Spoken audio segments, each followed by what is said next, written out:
स्वागत है बुंदेली प्रकाश न्यूज में। मैं आशीष उपाध्याय आज पहुंच चुका हूं धर्मनगरी चित्रकूट के एक अनोखी विरासत में जो आज अपना अस्तित्व खोती जा रही है। बता दें, आज हम मानिकपुर तहसील अंतर्गत देवकली ग्राम पंचायत में हैं, जहां पर एक चंदेल कालीन भंडेवर के नाम से यह स्थान है। यहाँ पे चंदेल कालीन विरासत रही है, किला रहा होगा या मंदिर रही होगी, क्योंकि यहाँ पर बिखरे सैकड़ों भग्नावशेष ये चीख चीख कर बयां कर रहे हैं।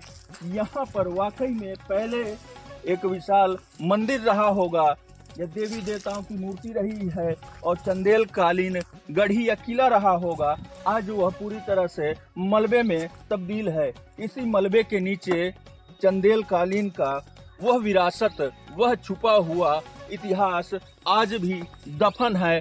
उस इतिहास के साथ यहाँ पर कई ऐसे अनसुलझे राज दफन हैं, जिसका उजागर यहाँ पर पुरातत्व सर्वेक्षण द्वारा यहाँ पर निरीक्षण करने के बाद अगर इसका उत्कीर्ण उत्खनन कराया जाए तो ऐसे कई दबे राज निकलेंगे जो चंदेल कालीन के माने जा रहे हैं।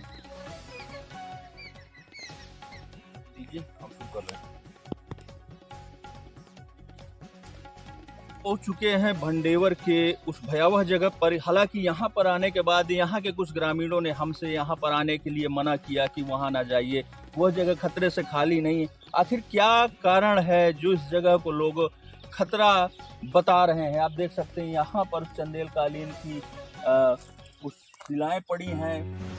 यह निश्चित रूप से किसी खंभ का शिलालेख रहा होगा। और यहाँ पर खंडित मूर्तियाँ हैं, ये आज भी खंडित है। और यहाँ के आस-पास के दर्जनों गांव में बता रहे हैं यही की सारी मूर्तियाँ, यही के सारे भग्नावशेष पड़े हैं। आप देख सकते हैं यहाँ पर आज भी जीवंत दृश्य प्रस्तुत कर रहा है यह खंडित अवशेष। आगे आपको दिखा रहे हैं जहाँ विशाल मूर्तियों का भंडारण है, कई खंडित विक्षत मूर्तियाँ हैं। हमारा नाम रूप। कहाँ के रहने वाले हैं? यहीं के रहने वाले। कौन सा गाँव है? देवकली। अच्छा, भंडेवर के बारे में क्या जानते हैं? बचपन से साहब यह सुनी थी कि में देवी देवता दैवी चक्कर है कि ये वैसे मोहर है, जात है, बहुत लोग पाए और बीमार पड़ गए। अब बीमार पड़ के फिर छूटे आए, यह सुनी थी साहब। कोई ऐसी घटना हुई हो जो यहाँ पे भयावह रही हो? वैसे तो दिखाई कुछ नहीं दे रहा, आराम से आदमी आवत जात है, लेकिन वो धन के लालच में जब लोग खोदन खाने या कुछ समय वो प्रक्रिया की ही माने कि हम हड़प लग जाई तो खाने तो, लेकिन जब अंतिम क्षण हुआ है तो माने बेहोश हुए हैं, दिखाई नहीं पड़े लगा। फिर जंत्र मंत्र। अच्छा, इसके अंदर एक कुआं बना है, उस कुएं का क्या रहस्य है? कुआं खोदा गया है। हाँ, वो खुदाई की धन के उसमें खुदाई की गई, पर उस समय वो बीमार पड़ गई जितने खोदने वाली थी। इसीलिए लोग यहाँ पे हम जब कवरेज करने आ रहे थे लोग मना कर रहे थे कि वहाँ पे ना जाओ, खतरा है। वो है कि इसके प्रति जो करता है तो मार भी जाए लोग। उनमें से 8-10 लोगों में से एक तो बोलना बंद कर दिया, कुछ दिन में समाप्त भी हो गया। मतलब इसके प्रति जो आवाज उठाता है, इसमें कोई भी प्रक्रिया करता है उस व्यक्ति के ऊपर पता नहीं क्या महिमा है, वो नहीं सफल हो पाता। नहीं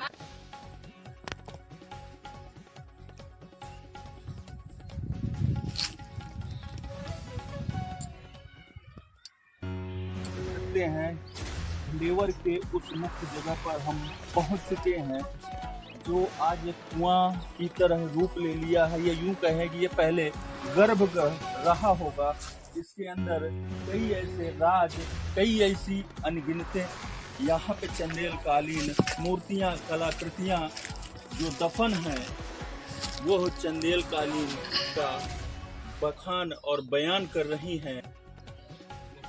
शुभ नाम आपका? मेरा नाम डॉक्टर संग्राम सिंह है। आप प्रथम खोजकर्ता थे भंडेवर के देवकली गांव में हैं। क्या है वहाँ का रहस्य और क्या महात्म्य है, वहाँ के बारे में क्या जानते हैं? जी जी, क्या पृथ्वी का वह भूभाग जो प्रयाग के दक्षिण में विंध्य पर्वतमाला में अवस्थित है और जो जहाँ के जो ऋषि मुनियों तपस्वियों का जो क्षेत्र है वो चित्रकूट है। और इस चित्रकूट में एक बहुत ही ऐतिहासिक धार्मिक स्थल है जिसका आदि कवि रामायण में उल्लेख आया है महर्षि वाल्मीकि आश्रम। उस महर्षि वाल्मीकि आश्रम के उत्तरी हिस्से में द्वितीय तमसा तट, जिसे हम लोग वाल्मीकि नदी भी कहते हैं, वहाँ एक स्थान देवकली है। उस देवकली स्थान के उत्तरी हिस्से में लगभग गांव से उत्तर में 300 मीटर दूर एक स्थान भंडेवर है। और ये भंडेवर स्थान पुरातत्व, इतिहास और धर्म की दृष्टि से बहुत ही महत्वपूर्ण स्थान है, क्योंकि यह वह स्थान है जो 10वीं शताब्दी के आसपास चंदेलकालीन सभ्यता और संस्कृति का महत्वपूर्ण केंद्र था। ऐसा मालूम होता है कि इस स्थान पर यहाँ का जो मूर्ति विन्यास है, यहाँ के किले, यहाँ की जो अर्धनिर्मित बावली और जितना भी इंफ्रास्ट्रक्चर है वो बहुत ही समृद्धशाली है। क्योंकि वो जो पूरा लगभग 1 किलोमीटर का इलाका है वो पूरा उसमें चंदेलकालीन सभ्यता और संस्कृति दफन है। हाँ, मैं पुरातत्व विभाग से गुजारिश करता हूँ कि अगर उस स्थान की खुदाई करवाई जाए तो वहाँ पर जो दबी हुई मूर्तियाँ हैं, जो वहाँ पर धार्मिक स्थापत्य शिल्प है, वो बहुत ही गौरवशाली प्राप्त होगा। क्योंकि उस गांव के आसपास के इलाके में जो कुछ भी मूर्तियाँ आज भी हमें वहाँ के प्राथमिक विद्यालय के सामने जो मंदिर है, उस मंदिर में जो मिल रही मूर्तियाँ हैं, वहाँ का जो इंटर कॉलेज है, इंटर कॉलेज के सामने जो रखी हुई मूर्तियाँ हैं, बगीचे में जो रखी मूर्तियाँ हैं, वो सभी की सभी मूर्तियाँ भंडेवर की मूर्तियाँ हैं। और उस भंडेवर स्थान को देखने से ही प्रतीत होता है कि 10वीं शताब्दी के आसपास चंदेलकालीन सभ्यता और संस्कृति का बहुत ही महत्वपूर्ण स्थान था। इस स्थल के उत्खनन कराए जाने की बहुत ही महती आवश्यकता है। कुछ दिनों पहले एक इलाहाबाद विश्वविद्यालय के इतिहास विभाग के प्रोफेसर देवी प्रसाद दुबे के साथ अनुसंधान दल आया था। उस अनुसंधान दल ने भी देख करके यहाँ के सभ्यता और संस्कृति के बारे में बताया था कि सचमुच यह स्थान बहुत ही गौरवशाली है, पुरातत्व यहाँ पर दबा हुआ है, इसके उत्खनन कराए जाने की महती आवश्यकता उन्होंने भी बताई है। और कहा भी है कि हम लोग क्षेत्रीय पुरातत्व अधिकारी से मिल करके इस स्थान को संरक्षित कराए जाने का काम करने का प्रयास करेंगे। तो निश्चित रूप से यह स्थान, चूँकि मैं लगभग चित्रकूट के 51 तीर्थ स्थलों का सांगोपांग अनुशीलन करके चित्रकूट के तीर्थ स्थलों का महात्म्य नामक एक पुस्तक लिखा है, उस पुस्तक में भी मैंने भंडेवर के बारे में, यहाँ के पुरातत्व, यहाँ के इतिहास और धर्म के बारे में निरूपित करने का प्रयास किया है। तो सचमुच ये स्थान पुरातत्व की दृष्टि से बहुत ही समृद्धशाली है।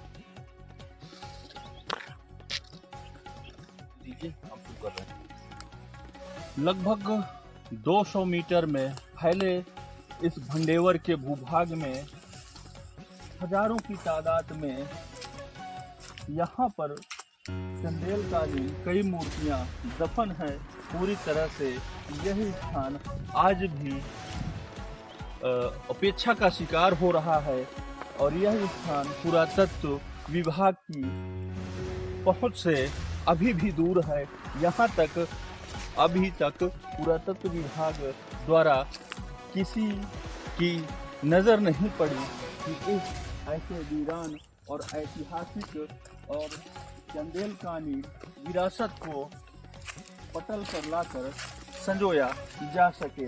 आपको दिखा दें, यही वह पूरा भंडेवर का भूभाग है जो यहाँ लगभग 200 मीटर के दायरे में फैला हुआ है, जिसके नीचे सैकड़ों मूर्तियाँ या यूं कहें यहाँ पर हजारों मूर्तियाँ इस भंडेवर खंडहर के नीचे दफन है, जो चंदेलकालीन का इतिहास बयां कर रही हैं। और उन दिनों यह कितना खूबसूरत और भव्य रहा होगा, मंदिर रहा होगा, या गढ़ी रही होगी, या राजाओं का कोई निवास रहा होगा, जिस दौरान इसको बनाया गया था इस खूबसूरती से। जैसे कि यहाँ पर पड़ी छत बिछत खंडित मूर्तियाँ बयां कर रही हैं। पुरातत्व विभाग द्वारा तथा सरकार द्वारा ऐसे प्राचीन इतिहासों पर पहल कर ऐसे निर्जन स्थानों को संरक्षित करने की आवश्यकता है, जहाँ पर पर्यटन की असीम संभावनाएं पाई जा रही हैं। वहाँ पे कहा जा रहा है कि वहाँ भयावह स्थान है, वहाँ पे जनहानि हो जाती, कोई जाता है फलीभूत नहीं होता। क्या है इसका, क्या रहस्य है?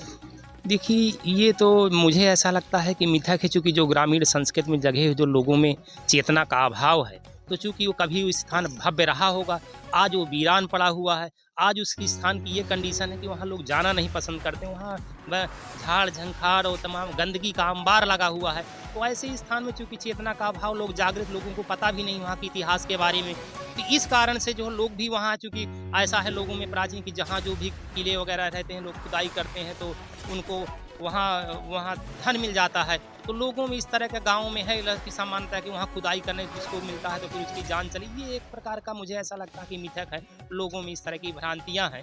लेकिन कुछ भी हो, लेकिन ये जरूर है कि चूंकि वो स्थान पुरातत्व की दृष्टि से समृद्धशाली है, पुरातत्व की दृष्टि से उसकी खुदाई करने की जरूरत है। क्योंकि हमें ऐसे शासन प्रशासन को ऐसे महत्वपूर्ण स्थलों को संरक्षित कराया जाना चाहिए। क्योंकि खास बात ये है तो इतिहास की दृष्टि से वो बहुत भी स्थान समृद्धशाली है। तो हम, चूंकि मैं इतिहास का विद्यार्थी होने के नाते, इस बात की पुरजोर मांग करता हूँ शासन प्रशासन से कि ऐसे तीर्थ स्थानों की, ऐसे स्थलों का को संरक्षित किया जाना चाहिए। जो आसपास यहाँ वहाँ बिखरी फैली हुई मूर्तियाँ हैं, उन मूर्तियों को उसी स्थान पर संरक्षित करा करके उसको जो है भव्य रूप दिया जाना चाहिए, ताकि लोगों को, क्षेत्रीय लोगों को पता चले कि ये स्थान पुरातत्व की दृष्टि से बहुत ही समृद्धशाली स्थान रहा है। आप देख सकते हैं भंडेवर का वही स्थान जहां पर अनगिनत मूर्तियां दबी हुई हैं इस खंडहर के मलबे के नीचे, और चंदेल कालीन का इतिहास भी और वो राज भी दफन है, जो इस जगह के बारे में उजागर कर यहाँ की जानकारी देगा। आज वह नीचे इस खंडहर में दफन है। हालांकि यहाँ पर कुछ धन के लालची और स्वार्थी लोगों ने यहाँ जगह जगह खुदाई कर मूर्तियों को खंडित कर दिया। कुछ मूर्तियाँ यहाँ की उठाकर कई जगह ले गए और खंडित कर दी गई मूर्ति आज यह खूबसूरत जगह अनदेखी का शिकार हो रही है और धीरे धीरे यह अपना अस्तित्व भी खोती नजर आ रही है। यह पूरी तरह से पर्यटन विभाग की उपेक्षा का शिकार है।